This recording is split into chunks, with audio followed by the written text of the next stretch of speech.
Good morning, good evening, good afternoon, and remember that Context is Everything Media Network. Founder and CEO John Michael is reading a textbook cover to cover. But today, I'm just doing a review, so no textbook. Review of chapter 15 of said textbook. This is going to be a pretty quick video.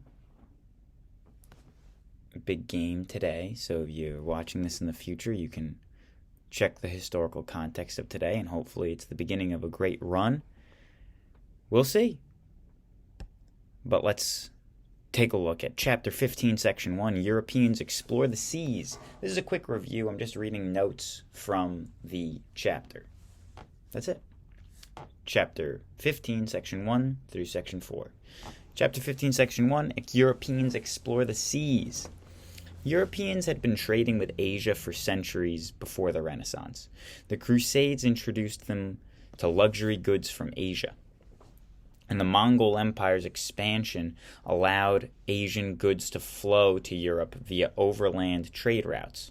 However, the Black Death and the breakup of the Mongol Empire disrupted trade. By the 1400s, Europe was recovering, and the demand for trade goods, especially spices, grew. The chief source of spices was the Moluccas, an island chain in present-day Indonesia. Muslim and Italian merchants controlled most trade between Asia and Europe, but Europeans wanted direct access to Asia's riches. The Atlantic powers, Portugal and Spain, sought a route to Asia that bypassed the Mediterranean. The desire for wealth was not the only motive that lured people to the sea. Some voyagers were still fired by the centuries-old desire to crusade against the Muslims. The Renaissance spirit of inquiry further fired people's desire to learn more about the lands beyond Europe. Several technological improvements helped Europeans conquer the vast oceans of the world. Cartographers, who are map writers, created more accurate maps of sea charts. European sailors also learned to use caravel, which combined the square sails of European ships and the Arab lateen sails. European ships added more weaponry, including sturdier cannons, and the Portuguese are going to really exploit those sturdier cannons moving forward. In the 1400s, Portugal began exploring Muslim North Africa, and Prince Henry, the Navigator, led expansions to the western coast of Africa in the hopes of expanding Christianity and finding source of African gold. In 1488, Bartholomew Dias rounded the southern tip of Africa, known as the Cape of Good Hope, which opened the way for a sea route to Asia.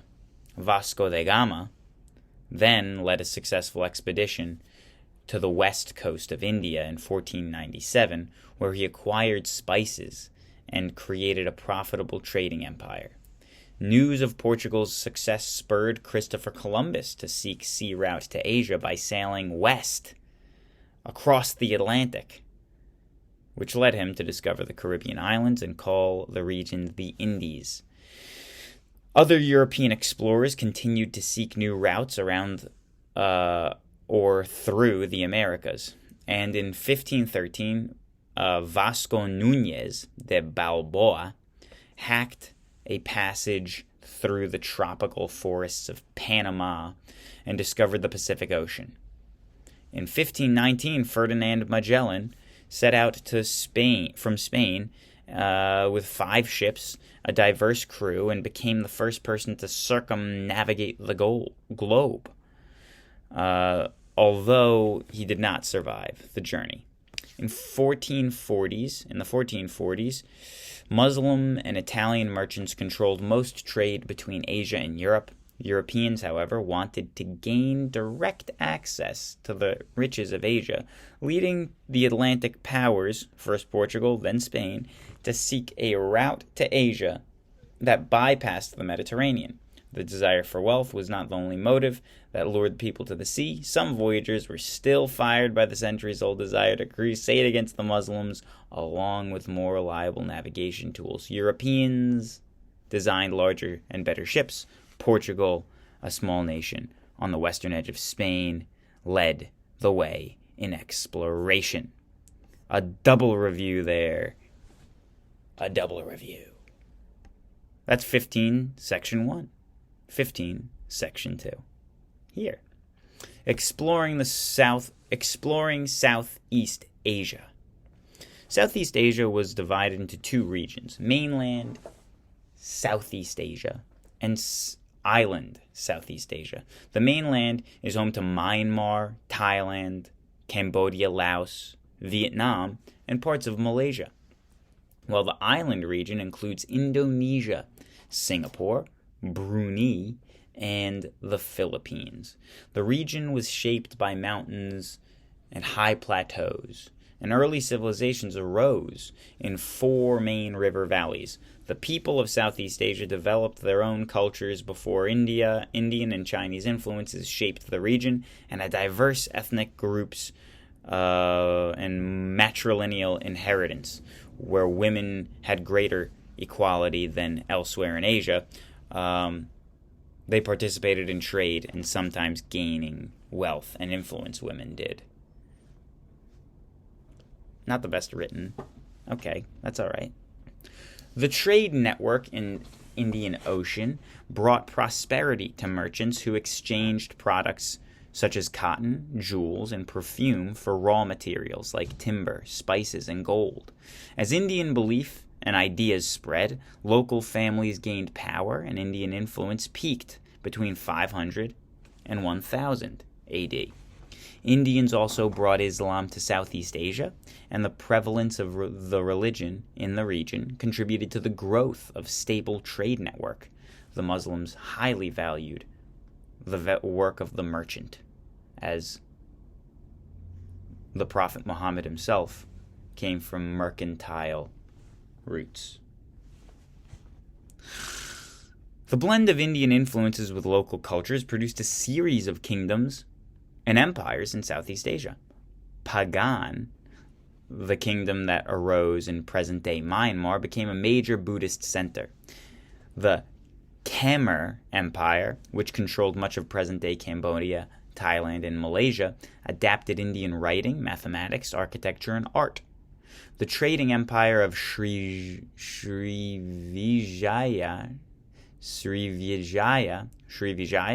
controlled the Strait of Malacca and adopted Indian beliefs blended with their own form of worship. In northern Vietnam, China remained in control for 1,000 years, during which Vietnamese nobles learned to speak Chinese language and read Chinese characters. Despite these powerful Chinese influences, the Vietnamese preserved a strong sense of their own separate identity and resisted against Chinese occupation. That's Section 2. If you're still listening, thank you. I really do appreciate your ears and your attention. Even if this is in the background, which hence the name Ambient Classroom, it is a good background noise, which is educational, informative, and hopefully something that can help you focus on work that you're doing. Please like and subscribe. I really would appreciate it if you like and subscribe and leave a comment with a quarter coin so as to boost the algorithm. Chapter 15, Section 3, and then we'll be on to Section 4, and then we'll be on to the weekend. Chapter 15, Section 3, European Outposts in Southeast Asia and India. This section discusses the rise of Portuguese Empire in the East following Vasco da Gama's voyage and their seizure of Goa in 1510, which became the major military commercial base. Albuquerque led the Portuguese in ending Muslim power and establishing a trading empire with military and merchant outposts in the southern seas. Despite their sea power, the Portuguese were on the fringe of Asian trade and faced resentment due to their intolerance of local religions. The Dutch eventually challenged Portuguese domination, establishing the Dutch East India Company in 1602 and enforcing a monopoly on the Spice Islands, controlling shipments to Europe and much of trade in Southeast Asia. I believe the Dutch are very skilled acumen traders because they did the same thing, I believe, in New York City, which I think was originally called New Amsterdam. Am I wrong? I might be. I'm doing that completely off of memory. I have not gotten there in the textbook yet. But continue listening to Ambient Classroom and subscribe so that we can learn together if the Dutch established a trade outpost in New Amsterdam, New York, which I'm pretty sure is what New York was called before it was called New York. In the 16th century, Spain colonized the Philippines, which became a key trading link in this overseas empire. Spanish priests also sought to convert Filipinos to Christianity, and later tried to spread Catholic teachings to China and Japan. Meanwhile, before the 1700s, European traders made a very little impact on India, which was enjoying a period of strength and prosperity under the Mughal dynasty. India was the world's leader in textile manufacturing, exporting silk and cotton cloth, and was not threatened by European trading concessions. However, Mughal power declined due to a religious conflict, civil war, corruption, and peasant rebellion, allowing the British and French to establish a foothold in India through alliances with local officials and independent rulers. That's Section 3. And finally, on to Chapter 15, Section 4.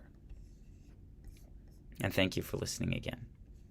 Chapter 15, Section 4, European and Asian Trade Cultures between 1500 and 1700. Chapter 15, Section 4, European and Asian Trade Cultures. A trading post at Macau, followed by other Europeans under strict limits. Some European scholars and missionaries, like Matteo Ricci, made a positive impression on Ming China. In early 1600s, the Manchu invaders from the north conquered China and established the Qing dynasty. Qing dynasty spelled Qing, adopting the Confucian system of government. Two rulers, Kangxi and Xianglong, oversaw the most successful reigns in Qing dynasty, expanding China's power and borders. The Chinese economy prospered under Kangxi and Xianglong with population boom, expansion of handicraft industries, and an increase in internal trade. However, the Qing dynasty maintained a restrictive policy towards foreign trade, which led to misunderstandings with Westerners, such as Lord Macartney, who brought British goods to China in 1793 in order to open up a trade relationship. The negotiations faltered due to Macartney's refusal to perform traditional kowtow, and his offensive remarks about English. The negotiations faltered after Macartney's refusal to perform the traditional kowtow and his offensive remarks about English superiority. Qianglong's rejected the trading rights in a letter to King George III seemed justified at the time, but it proved disastrous in the long run for China as they missed out on all Western advancements at the time. Korea restricted outside contacts from the 1500s and the 1600s due to Confucian ideas, which led Koreans to look down on foreign traders. Two invasions by Japan and China also made Korea feel vulnerable, leading to an isolation except for China and a few Japanese interactions. This period was a great age for Korean arts and literature despite having few contacts in the world, and this lasted for about 250 years. In one satirical tale, author Pak Chi-wan describes a poor scholar who breaks with tradition to become a merchant, highlighting the lack of trade in an isolated country. In 1543, the Portuguese arrived in Japan and were followed by the Spanish, Dutch, and English. The Japanese were open to foreign traders and quickly acquired Western firearms, which may have helped the Tokugawa shoguns centralize power. While Japan was more open to European missionaries than China, the Tokugawa shoguns grew increasingly hostile toward foreigners and expelled foreign missionaries. By 1638, the Tokugawas had barred all Western merchants and forbidden Japanese to travel abroad, ending foreign trade. However, they permitted 1 or 2 Dutch ships each year to trade at small islands in Nagasaki Harbor, allowing some Japanese to learn about foreign ideas. Japan isolated itself for over 200 years, leading to the inward turning of Japanese culture. However, art and literature still spread and evolved, and internal trade boomed, leading to the growth of cities and wealthy merchant families. By the 1700s, Edo had 1 million inhabitants. Edo, modern-day Tokyo. Over 1 million inhabitants in the 1700s. Japan was forced to reopen contacts with the West in 1853, which led to an extraordinary period of change in Japan, emerging as a world power. Pretty interesting how recently that was, that Japan opened up to the world. And also pretty interesting how Korea has experience being a closed-off state. And to this day, North Korea is a closed-off state. Really the only one, except for North Sentinel Island in the world. Look up North Sentinel Island if you don't know what I'm talking about. Pretty weird. I hope you have a wonderful day. I hope you have a wonderful weekend. I hope the Knicks do well this Sunday. And I hope that if you're watching this in the future, we're celebrating wonderful times. Bye-bye. Goodbye. God bless.